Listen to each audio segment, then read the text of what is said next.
Well, hello and welcome. We are live from our studios in Auckland Park, Johannesburg. You're watching the Week in Review, the program where we take a look at some of the big stories to come out of the week, perhaps what's been making headlines, and as always, getting South Africans talking. I'm your host for today, Liesl Wilson. Let's get straight into it.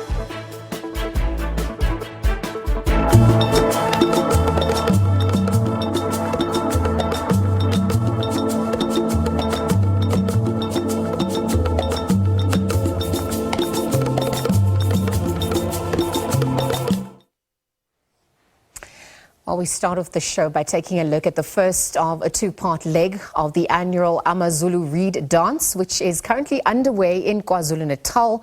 It will be the first time the new king will be presiding over this event. SABC News reporter Bongani Gema is live at the event and joins us now. Bongani, good afternoon. Thank you for joining us once again. Perhaps you could walk us through the significance of this ritual that is currently underway. Well, thank you. We're still stationed here at the Mpumalanga Royal Palace, where as you mentioned in your intro, the first leg of the annual Reed Dance is set to take place. Liesl, earlier, you saw the maidens making their way out of the palace to prepare for their reed picking, but they had to be called back because there was a slight delay. I guess it's because the king at that time had not arrived. From where I am, I can hear sirens. I presume that is the king arriving. So I think shortly we'll see them again proceeding with to the reed picking spots where the reeds will be stationed. I understand that after the king has arrived, we're still going to be waiting for the princess who is going to be leading the ceremony or the reed dance. So all the maidens will be following the princess, who's going to be the first one to pick up the reed. So back to your question, this ceremony, speaking to Umntwana Utulani Zulu of the Royal House, saying it's very important, especially here in Mpumalanga, because it was requested by the kings of this districts, saying that there was this ceremony to be held here because sometimes the maidens of these districts cannot make it to Enyogeni, where we know that the main one is going to be taking place later this month or in a few weeks' time. But I have with me the Deputy Director General of the Department of Arts and Culture here, who are also the organizers of this event, who are just going to walk us through maybe the kind of preparations they went through, and also because we know this specific ceremony comes, or rather coincides, with Heritage Month. So I want you to tell us the importance, or rather the role that this event plays in instilling, in the maidens and other young people that passion for their heritage. No, this event is an event that is very important in the first instance in the Zulu nation, but overall it is also important in South Africa. So the Department of Sports, Arts and Culture, amongst other things that we are responsible for, is social cohesion and moral regeneration. Now, what does that mean in relation to this event? It simply means that you need to then have processes where you then engage with the young girls who are called maidens at this stage, where you then take them through the processes of the stages which women will go through. Now, you can't just do that on your own at home. Yes, you would have a parent or a grandparent that would be assisting with that, but then you have what we call onomehlo in the culture of the Zulu nation, who are looking after the maidens, and then they take them through the processes up to a point where they teach them how to behave when you are at a position, for instance, of being a wife to someone. There are things that you can and that you cannot do when you reach that particular stage. So then they deal with those issues. But particularly here, Emachobeni, as we have said earlier on, the issues around this Umkhosi Womhlanga was as a result of Amakhosi of the area of Umkhanyakude, as part of what we call a Siya Emhlangeni. They organized themselves because they were feeling that it's too far to go to Enyogeni. When they organized themselves, the late king, Imbube, King Kutwilizweli Tinga Peguzu, then felt that it's one of Imikhosi that could then precede the Umkhosi waseNyokeni.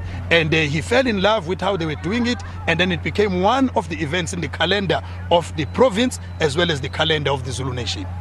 Now, I want us to go back to the question, or rather the lessons or the kind of values that this particular event instills in the young maidens. Earlier I spoke with 4 of them, saying that it has assisted them a lot because they've learned to rather focus on their future and stay away from other social ills that are around here, in the province. Now, I want to ask you, because there are critics who say that, this thing of virginity testing and Umkhosi Umhlanga takes away the rights or the young maidens' rights upon their bodies to make their own decisions. I want you to respond to this. Well, maybe let me start with the issue around certain, even international organizations, whether it's World Health Organization and so on. They will speak about isiko of the Zulu nation without understanding it. Umkhosi Umhlanga and the issue of maidens is not about virginity testing. Virginity testing is one but last thing that they talk about. But what then Umkhosi Umhlanga is about these little girls who become maidens looking after themselves. Now, how do you do that? If then we're doing something wrong, it means then we would be then against the Constitution of the Republic. If the maidens are below the age of 18, then they can't even enter into contract, as you would know. But what it means is that the parents then become part of the process. And therefore the parents will then say to their little girls, would you want to participate? Remember, I said earlier on, this is not about virginity testing. Virginity testing is but one of them. Now, again, what is wrong about virginity testing? There is nothing. Because you can't say it is wrong and you say that maidens are forced against their will. No, you go and interview them on your own. They will tell you that these are the choices they make that goes with isiko lika Zulu, of which deals with the issue of how to behave at what age as a girl, as a woman. So therefore, it's a myth that this is forced to the maidens. You see how jovial they are, how happy they are, and the rich information they get to onomehlo, which is the mama who are looking after the maiden. So therefore, it's a myth that they are forced. It can't be, because even when you talk to them, they engage you, they will tell you that this is what they want, and then it makes them better women in future. It teaches them the value of trust, the value of love. They would know when you do something wrong to them that this is what you are doing is actually wrong, because in the process they are being taught how to behave and how people, particularly men, should behave around them. And therefore it teaches them to then pick up that you are now doing something wrong, and therefore I will raise with someone elder, or I will reject your advances. So therefore it's not about virginity testing,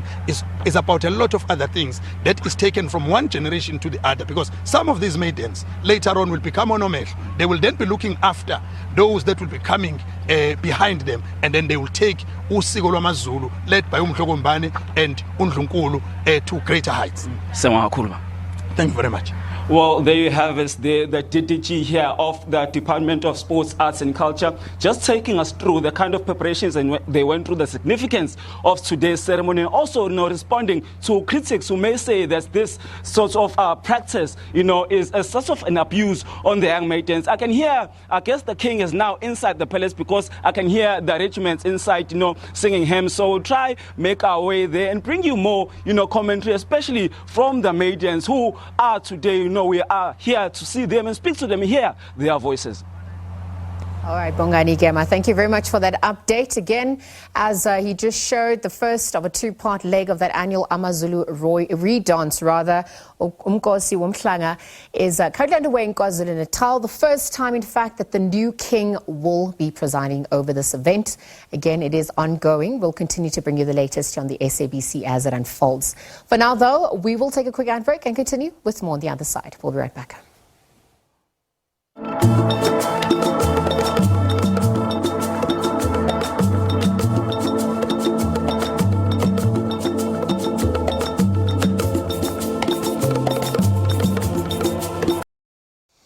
Right, welcome back. The Week in Review continues with myself, Liesl Wilson. In other news now, the IEC has warned that if the Electoral Amendment Bill is not close to being finalized by early next year, then preparations for the 2024 poll could be compromised and impact on its integrity.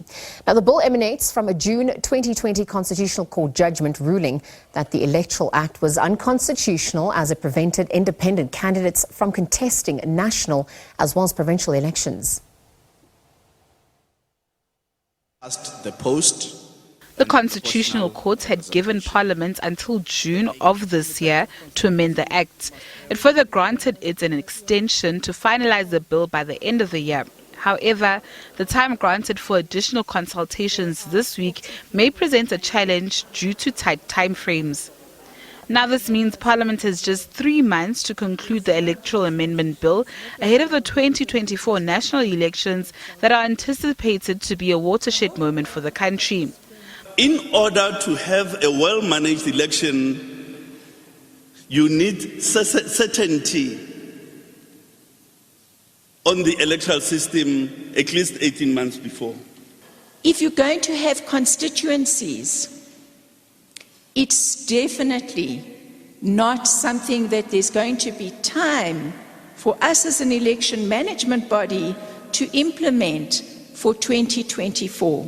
But former chairperson of the Electoral Commission has given the current leadership this warning. Last year you were at your best. So you ran a very big risk because of the good reputation and the real confidence, by the way, that many people in this country have. So be prepared for the worst, because there are many of us who are afraid that, we'll be dead. So the sooner we can fight now and change this problem. Meanwhile, the Council for the Advancement of the Constitution is of the view that the bill is not fit for purpose. It can very easily be argued that the bill that is currently before Parliament does not facilitate free and fair elections. The Ministerial Committee on the Electoral System, which was formed by the Minister of Home Affairs, Aaron Motsoaledi, had developed 2 models for the electoral system, the Minority Report and the Majority Report. The amendment bill has taken the form adopted by a Minority Report, which makes minimal changes to the Act. 3 members of the committee went with option 1, which was basically an option to make as minimal a change as possible to the current electoral system. So to change the electoral system in as much as was required to comply with the judgment, and that alone. 4 of us advocated a more wholesale change, which was a mixed member model with single member constituencies. So basically that we adapt the local government system that we have and apply it to national and to provincial. So that you have 200 of the 400 MPs in Parliament be directly elected by constituencies in a first-past-the-post system, and 200 of the MPs be elected through a closed-list proportional representation system. As civil society organizations debate the status of the Electoral Amendment Bill that must be passed by December, it is clear that an overhaul of the system will have implications on the 2024 national elections. Natasha Piri, SABC News, Johannesburg. Meanwhile, in other news now, the Economic Freedom Fighters is holding its 3rd Northwest Provincial People's Assembly in Klerksdorp. This 3-day event will elect new party provincial leaders, also unpack the party's political and organizational reports. Perhaps for more on this story, let's cross to our SABC News reporter, Deboho Bakedi, who is in Klerksdorp. A very good afternoon to you. Thank you very much for joining us here again. Perhaps you could talk us through what came out of Veronica Mente's keynote address, which obviously occurred a little earlier on today.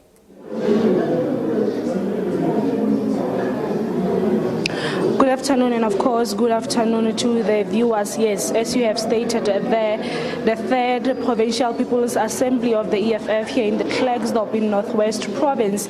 We saw the EFF chairperson, Veronica Mente, really emphasizing on the importance of hard work when it comes to branches here in the Northwest Province. 4 regions are here, and of course, about 750 delegates have been accredited as delegates.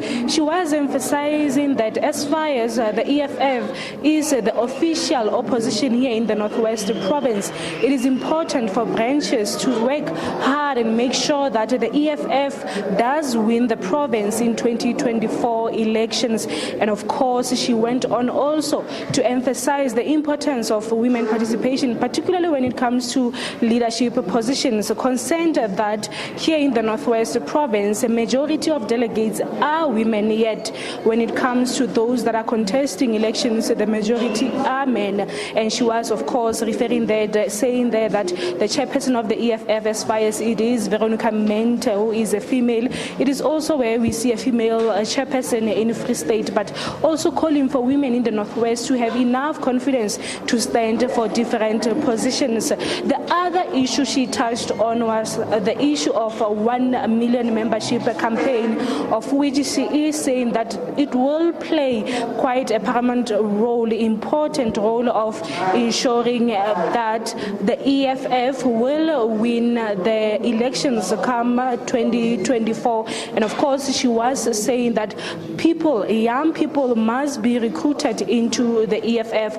At this point, the program is on organizational reports, which is a closed session. We understand that in the next 2 hours, we will then see this People's Assembly nominating potential or possible names that will then be voted as leadership of the province. You would know when you look at the culture of conferences, People's Assembly in this regard, when we talk about the EFF and of course other parties, there can be different slates, but when it comes to nominations, things tend to change.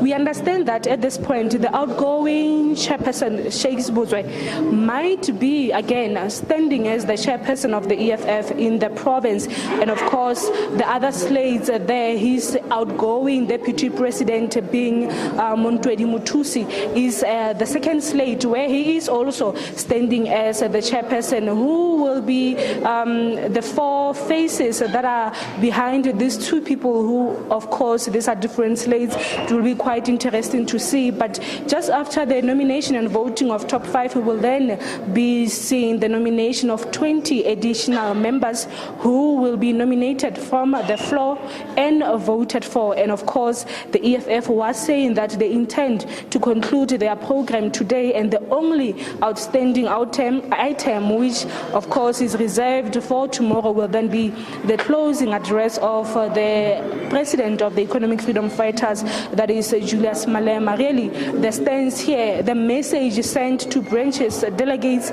representing different branches in the Northwest here, that you should go back home, work hard to ensure that the EFF is going to win. She was also emphasizing, that is Veronica Mente, the chairperson of EFF, that by-elections are quite easy to win. The EFF must pull up their socks and ensure that they win different by-elections that you would know the IEC is overseeing in different branches of the province.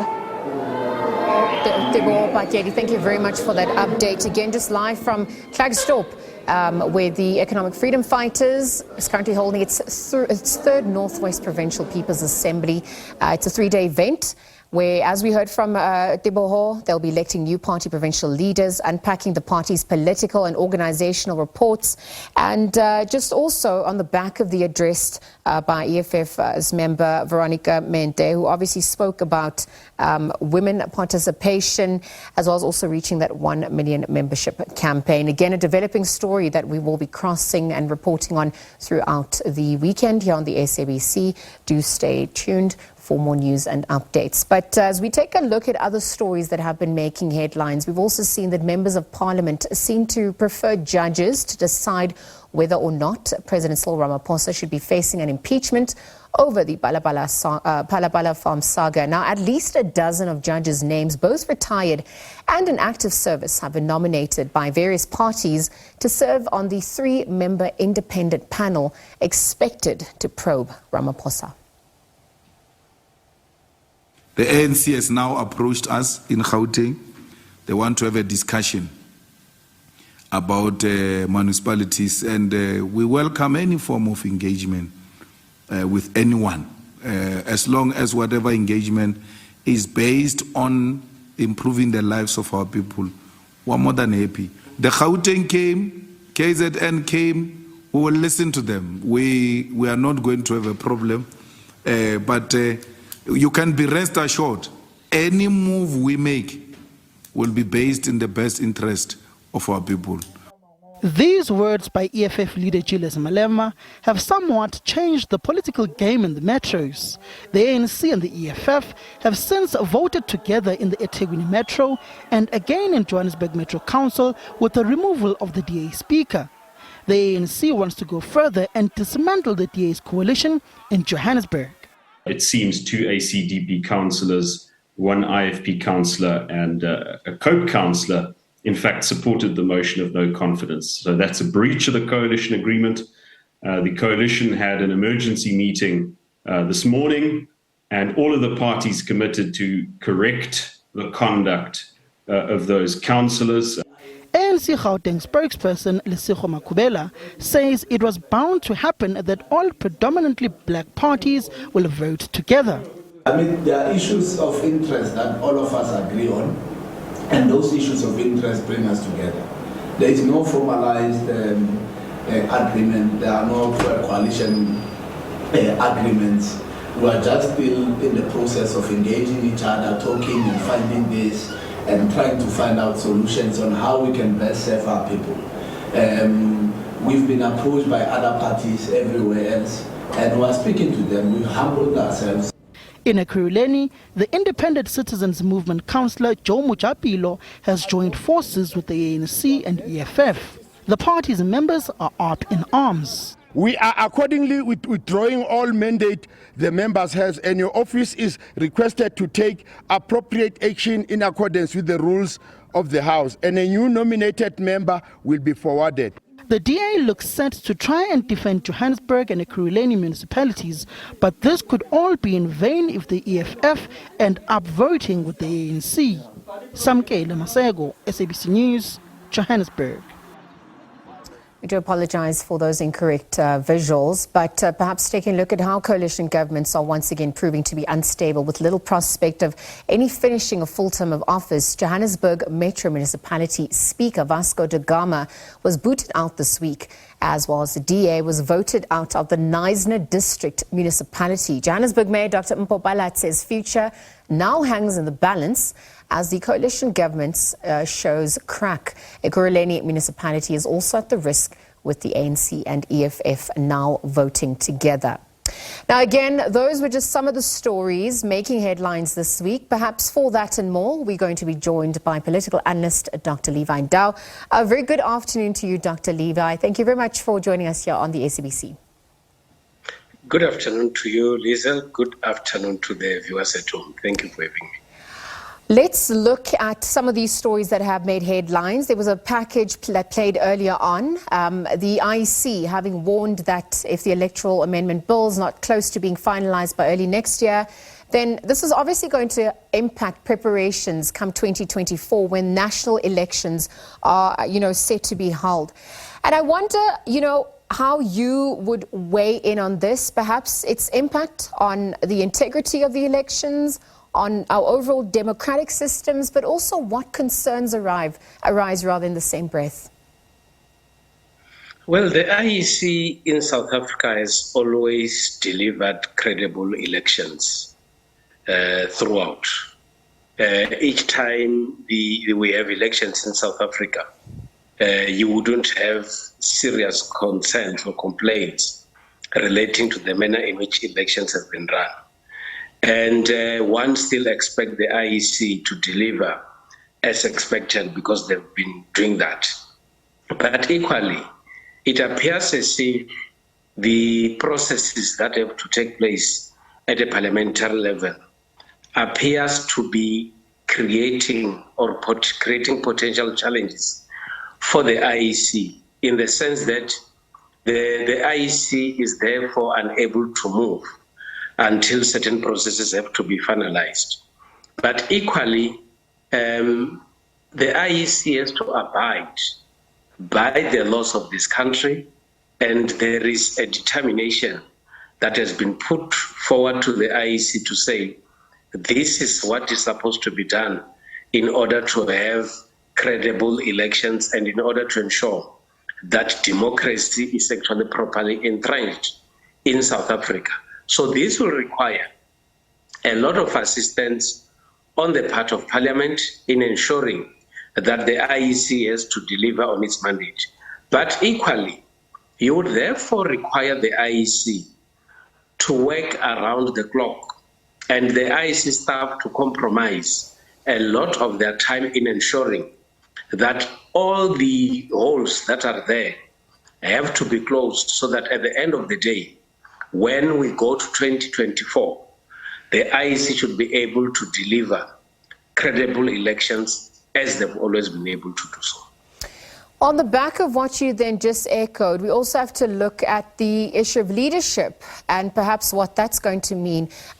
We understand that once the National Assembly has approved, a nomination, it will be up to President Cyril Ramaphosa to determine who that IEC chairperson is going to be. And I wonder, if you could speak to that. It still remains unclear as to who this candidate is going to be. How is this going to also impact dynamics moving forward? Well, I think, Lizelle, in terms of structurally and systems in the IEC, I think they've got a very good foundation for them to be able to run credible elections. They've got people that have been working in the IEC for quite some time who, whether there is a new leader or not, they can still then be able to ensure that the ball keeps rolling. That for me would not matter much. What would matter is that a conducive environment for clear elections is supposed to be created wherein there are no legal hiccups when elections are supposed to be run. Obviously, when you need to get the head of elections, there are a number of factors that you need to look at. You look at what this person can offer. You look at the experience, you look at the qualifications that this person has. And indeed, it should be a person, without mentioning any name, it should be a person who should have the trust of all South Africans, but in the main, this person should be able to ensure that the credibility of the IEC remains intact, the IEC continues to deliver the credible elections that is actually known for. Absolutely. So as we then take a look at other stories that made headlines this week, we saw that founding members of COPE, publicly disagreeing, perhaps on the road ahead. And as we reimagine or look forward, looking at the path ahead for the party at large, come 2024, how would you weigh in on its relevance? Perhaps also how the suspension of Mosiuoa Lekota is also going to impact dynamics on the party? The Congress of the People, in my view, has been having a lot of political challenges.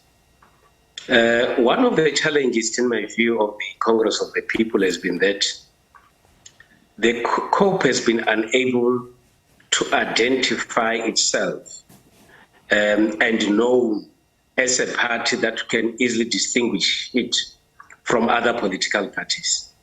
You hardly know exactly what the Congress of the People stand for. And the unfortunate part is that ever since the Congress of the People was established, instead of the party gaining a lot of support and growing stronger and stronger, the party appears to be getting weaker and weaker. And what one would expect would be to see members of the Congress of the People coming together and trying to develop better strategies that they should implement to ensure that the party remains strong and relevant. What should be quite worrying is that the leaders of the party, instead of doing what is good for the party, they are busy squabbling and fighting amongst themselves. And the biggest question in my view would be, what is it that is left of that the leaders of COPE are actually fighting about? This is the party that only has 2 representatives in the National Assembly. This is the party that has got less than 20 representatives in different municipalities across the Republic.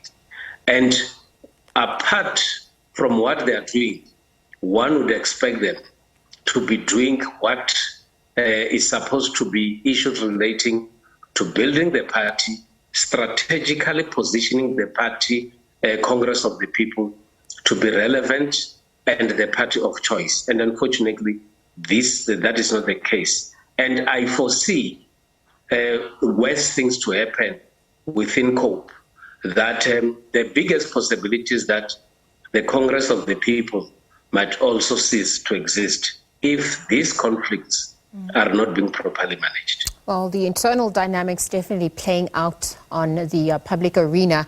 Perhaps as we take a look at another story, there was a Q&A in Parliament which saw President Cyril Ramaphosa, being squeezed on all fronts from MPs who obviously failed to get answers about the Palapala farm scandal that is ongoing. The president coming out to say that he will respond to the questions after the authorities have completed their investigations. How would you weigh in on what transpired there this week?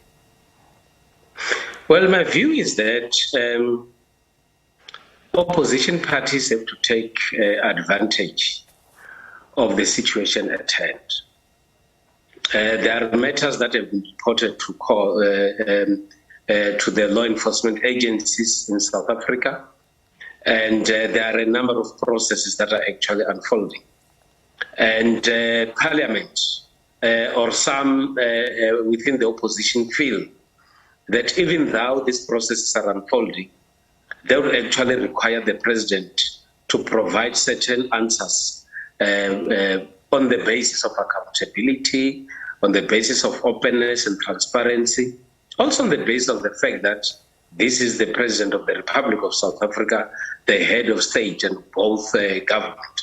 And they would actually want this issue to be run very speedily. Equally, they have got the very same Parliament that has established processes in order for the President to be answerable to a committee of judges, and the very same committee has to provide a report to Parliament. Equally, you have got the President of the Republic who say there are a lot of investigations that are going on, and because these investigations are going on, I want to give these investigations proper time to investigate, and then I'll be able to speak. And the unfortunate part now is that those who are for the President to provide answers in Parliament appears to be very strong in their views to say, this is the time and it should actually happen now. And whilst others are saying, we still have to wait and see because there are a number of other processes that are unfolding. In my view, you need MPs to be able to find each other in terms of which would be the best way to deal with this matter. Of course, there are strong views on both sides, and in my view, it will require both of them to say, maybe let's meet each other and find a better solution to deal with this matter. Well, speaking of solutions, I mean, we obviously saw the package play earlier on, but there's the scenario of the impact of what looks like the MPs will have now, who will have to rely rather on an independent panel, which will then be set up to establish whether, the president will, be facing impeachment or not, or perhaps looking at what transpired during the Palapala farm saga. What possible scenarios are unfolding on that front now, given that we heard about the names of judges, both active and retired, strongly coming to the fore? I think the challenge we face, and I think it's the challenge that is being faced by a lot of South Africans, is that the facts about this whole matter have not been brought forward.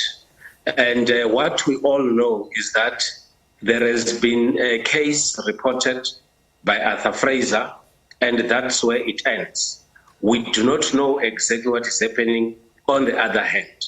Now, the question will be, if the judges are also going to be provided with all the facts that they actually require in order for them to be able to take a decision based on the facts that are on the table.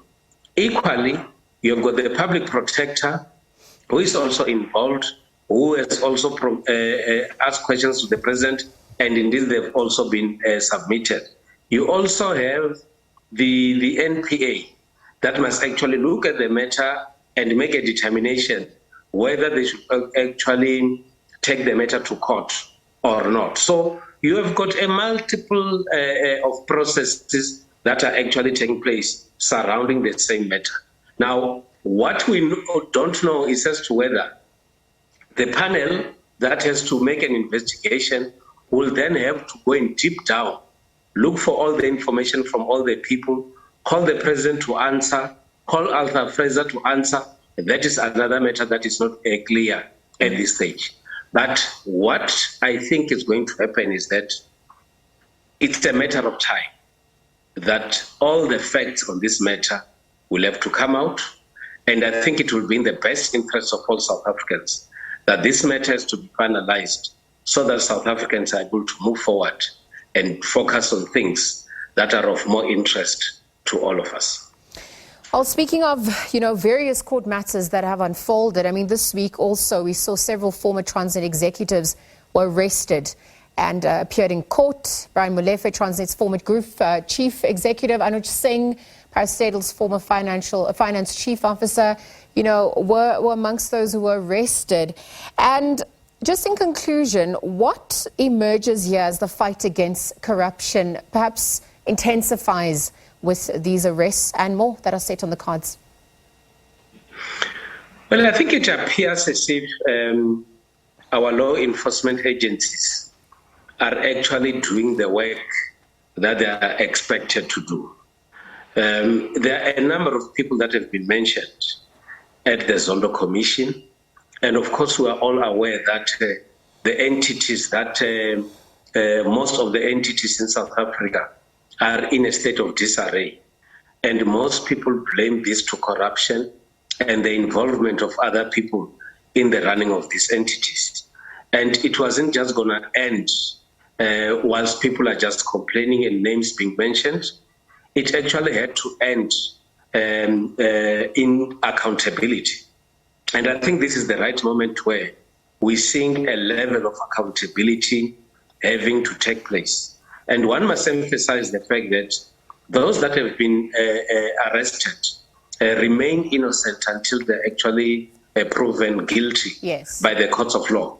But I think all of us would welcome the fact that it appears as if action is starting to be taken, and we might actually see more arrests taking place. But also, most people will also prefer a situation where politicians that have been mentioned in the commission also being brought to book, because we need to clear the perception that seek to suggest that politicians appears to be protected, whilst those that are not politicians are the ones who actually have to face the might of the law. And I also expect to see a number of politicians being arrested because indeed they've been mentioned, and one would love to know the extent in which they participated in corrupt activities that has robbed South Africans of services and quality of life. I want to thank you very much for your time once again on the SABC. Again, just giving us a wrap of the week's top stories making headlines this week. Thank you very much for your time once again. We'll leave the conversation there. Take a quick ad break. There's more on the other side when we come back. We'll be right back.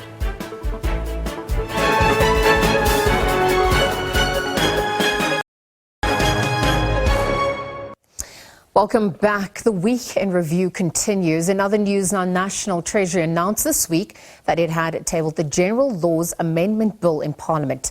The bill covers issues regarding anti-money laundering and the combating of terrorism financing. The bill was approved by Cabinet on the 17th of August, and now it's a race against time for the bill to go through Parliament as South Africa runs the risk of being grey-listed by the Financial Action Task Force. It's an intergovernmental finance body that monitors signatory country compliance and anti-money laundering and countering terrorist financing international best practice regulations. Let's take a look. Last year, the Financial Action Task Force released a report on South Africa's compliance with international rules that look to guard against anti-money laundering and the countering of terrorism financing. The country got poor scoring. It has put South Africa on alert and asked that laws are put in place to better safeguard against these ills. Come February 2023, the FATF will decide whether to grey-list South Africa. If that happens, it will mean a higher cost of doing business for South African firms. And now, at the 11th hour, Cabinet has approved a bill that looks to plug the gaps. So what will be the parliamentary process from here?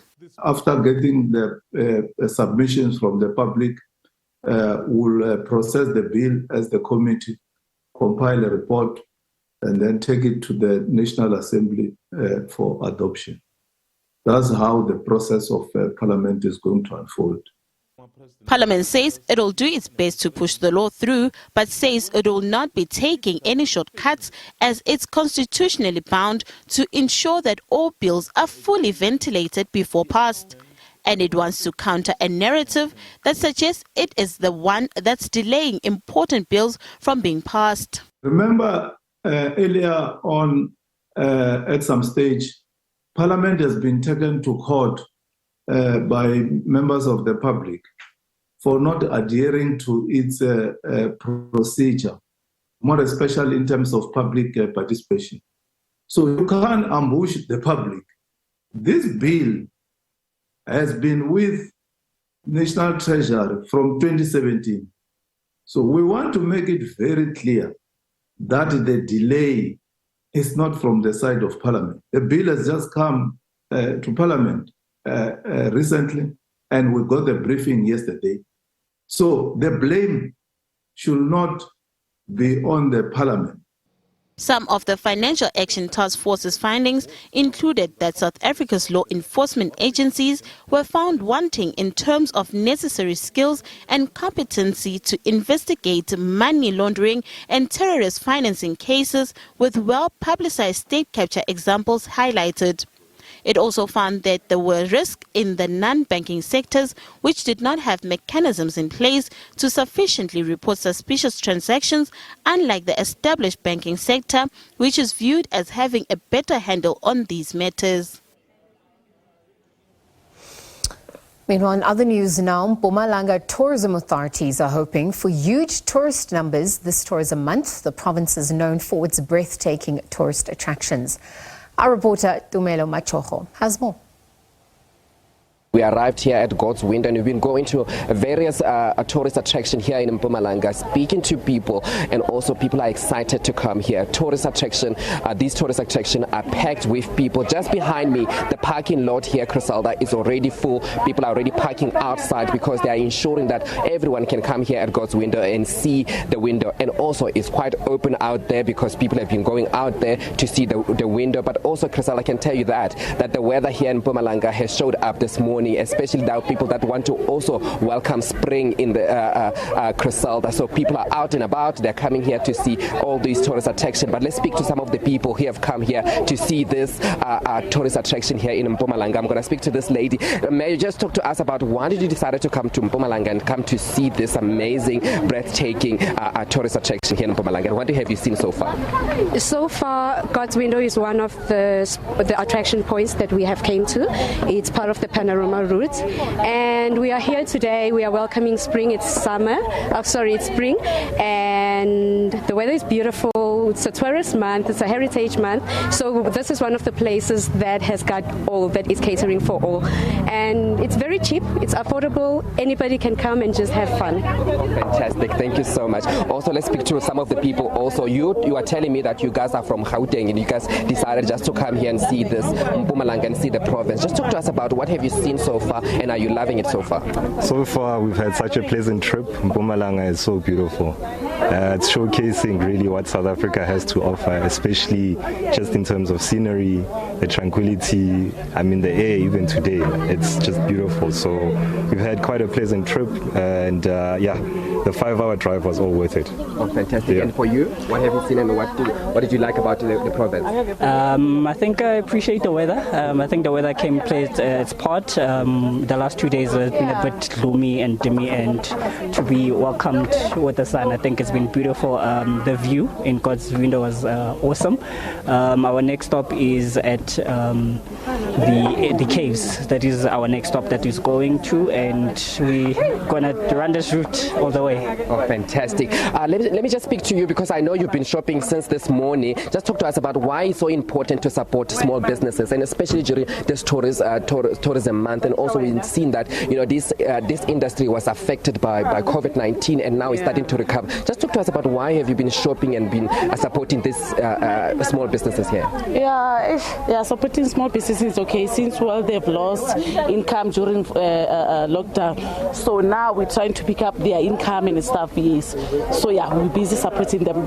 You can see they've got beautiful stuff. We're back in business now. Small business are back. Okay, thank you. Fantastic. Griselda, there you have it. Some of these people that are coming here and arriving here to see the tourist attraction here. I was speaking also to Mpumalanga Tourism and Parks agencies. They're saying that they're beefing up security, because you remember last year we had issues of security where tourists have been targeted by people on the road, and also targeted by people also on some of these tourist attractions. So they're saying that they're beefing up security to ensure that all tourists that are coming to the province and also will be safe in the province. But also saying that they are hoping that this month, and also especially this tourism month, they're hoping that they will attract more people to come to the province, especially now that summer has started, spring rather has started, and also to ensure that they beef up those numbers to ensure that the people that have been affected by tourism, especially the people in the sector, recover from that.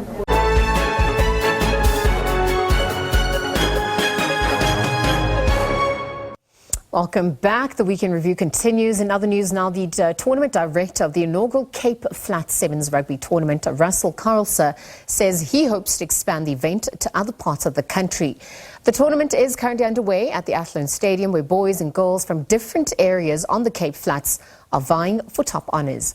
Now, speaking to our reporter Mariska Botha earlier on, Carlser said the aim of the tournament is the holistic development of the youngsters. With all the stress, now I can relax and say, you know what, it's finally here. After all the hard work, sleepless nights, but we are here. And if you can see the community interaction of the Cape Flats, it has spilled over to other areas too. So things are going to grow from here onwards. What's the aim of this tournament? The aim of this tournament is to help youth realize their true potential in life. Not about the sport only. Yes, they can play rugby. You can see they can play rugby. But what we want is holistic development of the children, of the community, and the interaction between the communities. You see Kayalitza interacting with Mitchell's Point. That is what we want, and that is what we like. And we are growing here as a nation. Earlier, one of our presenters asked me, is there buy-in from the departments of sport? Is there buy-in? Definitely buying in the Department of Sport. Last night we had a function too, and our MEC of Sport, Amrushi, was there. It was brilliant too. You saw this morning the Deputy Mayor, brilliant initiative of him too, and there's buy-in. So I think we will go national with this idea. Obviously we had other teams from other areas, your Robertson, Aston, Botterfield, that also want to enter. But it's difficult for us because we said we start here. Then we also had a call from Eastern Cape. Why can't the tournament come to Eastern Cape? Why can't the Cape Flats go to Eastern Cape? So that is the idea that we want to do here. And you want to take it just beyond the game, yeah? We know there's potential here. We've seen it. What does it mean to take it outside of the game and into the community? So what we're going to do next, there's currently what we're also having there is scouts and there's selectors here. So what we're going to do, we're going to select a group of girls and a group of boys. Then we will work with them with the different universities, holistic development, and on the 24th of September they will compete as one team with all the 32 teams. They will compete as two teams, so to say, boys and girls, in another tournament, and we take it from there and we take it into the next level and higher. That is the thing that we're going to do where playing is concerned. We'll stick with him educationally until the end of the year and get them into the university systems. It's absolutely beautiful. You know, thinking of sport like this, we're thinking of Banyana Desiree Ellis. Look where she came from. Makazole Mapimpi, look where he came from. Is that the idea? Because these children, some of them come from horrific circumstances. Yeah, if you can see, I mean, if I take Menenberg, they were Menenberg schoolgirls. They were here. I don't want to explain to you Menenberg area. You know it. And you saw what's happening in Menenberg. But here we have the girls, here we have the boys that competing here. You see the principals, they are passionate about it. And this is the next avenue for them as players, as community. And tell them, listen here, there is a way for you. Sport makes it possible for us. I must admit, we were not aware that sevens is so popular. How popular is it really? Yes, I mean, you can any day of the night you can play sevens. I mean, you can see even too where the warm-ups is concerned. We just need a pitch, and that is what the people want to do. They want to play day and night. Some of the schools they ask, can't we start it on Friday already? So I had to tell them, you know what? Let's start the Saturday and go into the Sunday. But after this, I mean, the initiatives is there, the buying of the schools, the buying of the locals, the players and communities around it. And as I said to the sports departments too, they are there for us. So we need to take this opportunity, embrace it, and take it forward from there. If you can dream big, if you can dare to dream big, what would this look like in 5 years? I want to compete against your Hong Kong Sevens. That is the aim of the game. Cape Town want to compete against Hong Kong Sevens in terms of where community development is concerned, and we're going for that. That is what we want to do. And that's where we're going to leave it for you today. Thank you very much for tuning in. Of course, tomorrow we take a look at the week ahead. But from myself, Liesl Wilson, and the rest of the team, until next time, it's goodbye for now.